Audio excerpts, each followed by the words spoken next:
Hi, I'm Paul Burge, Product Owner for Crestron Digital Media. I'm going to walk through the simple steps required to integrate a Crestron AV switcher with the Cisco video conferencing system using our Cisco Touch 10 routing and control program. This program, as well as a detailed deployment guide, are available for download on Crestron's website. These files should be downloaded prior to beginning the integration setup. Compatible with a wide range of Crestron DM Lite switchers and Cisco hardware ranging from the RoomKit Mini up to the powerful SX80 codec, the routing and control program offers a simple path to integrating Crestron and Cisco hardware without the need for any custom programming. Many customers look to Crestron switchers to expand the number of inputs available to their existing Cisco video conferencing systems. For this demonstration, I'll be integrating an HDRX 4K210 CE PoE switcher with a TX101 DM Lite transmitter and an RMC3 control processor to an already configured Cisco WebEx Codec Pro with a Touch 10 panel. The Cisco HDMI output is connected directly to the display and its Ethernet port connected to the same network as the control processor. To introduce the Crestron hardware into the system, first connect the 210 receiver to a PoE Plus capable network to provide both power and communications.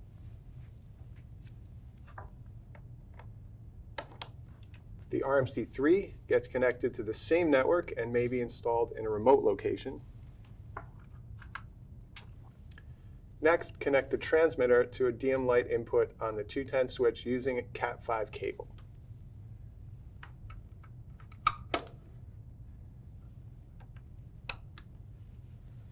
Then the output of the 210 is connected to the Cisco device using an HDMI cable. Finally, one video source is connected to the RX210 HDMI input and the other to the TX101 input. I have two laptops representing my video sources, one to the 210 and one to the TX101. Now that the hardware is all connected, we will use the routing and control program to configure our devices, starting with the RMC3. Using the Device Discovery tool within Crestron Toolbox, locate and double-click the control system.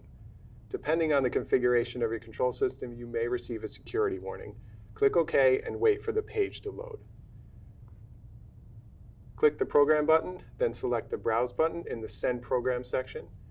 Locate and select the Routing and Control RMC3 LPZ file included in the program download and press the Open button. Then press Send.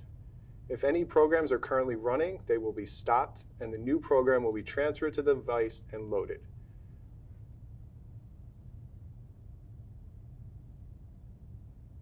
When the program load is complete, press the Close button.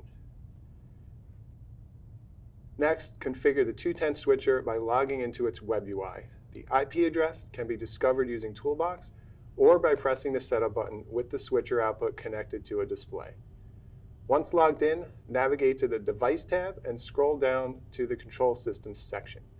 Enter the appropriate IP ID based on the table provided on page 2 of the deployment guide. For the HDRX 4K210, enter IP ID 22.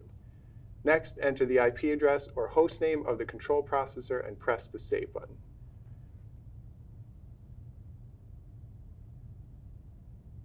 After a few seconds, the status will change to online, indicating a successful connection to the control system. Finally, to ensure compatibility with the Cisco HDMI input, navigate to the Output Settings tab and set HDCP transmitter mode to Never. Now we will use the provided xPanel project to configure the system by double-clicking the C3P project file included with the control program download. Open the configuration dialog box by clicking the Options menu and choosing Host Settings. Enter the hostname or IP address of the Crestron control system and ensure the IP ID is set to 3 and click the Connect button. This is where both the Cisco and Crestron hardware are configured. First, choose the appropriate Cisco hardware. The input dropdown will auto-populate with the available inputs for the chosen hardware. In my case, I'm using a WebEx Codec Pro and will be connecting to HDMI 3. Repeating the process for the Crestron hardware, select HDRX210 and output 1. Choose Ethernet from the control dropdown, then enter the IP address of the Cisco device. This can be found by choosing Network Connections from the Settings menu of the Cisco codec. Enter login credentials for the Cisco device, which in my case is Crestron, then proceed to the button configuration page. Here is where you can decide how many custom buttons to display on the Touch 10 panel. Each button can be given a label, assigned to an input on the Crestron switcher, and an icon can be selected. I will be adding 2 buttons. The first will select the local HDMI input on the HDRX 4K210, and the second will select the HDMI input on the TX101 DM Lite transmitter. With all desired buttons configured, press the Save and Connect button. A message will appear on the Touch 10 panel indicating that the configuration is being loaded, and a configuration file will be saved to the user directory of the control system. After a short time, you see the custom buttons appear on the Touch 10 panel, giving direct control over the Crestron switcher. To display the connected sources, tap the Share Screen button on the Touch 10 panel. Each input where a sync is detected will display a preview button beneath its icon. Pressing the preview button will route the corresponding video source to the display.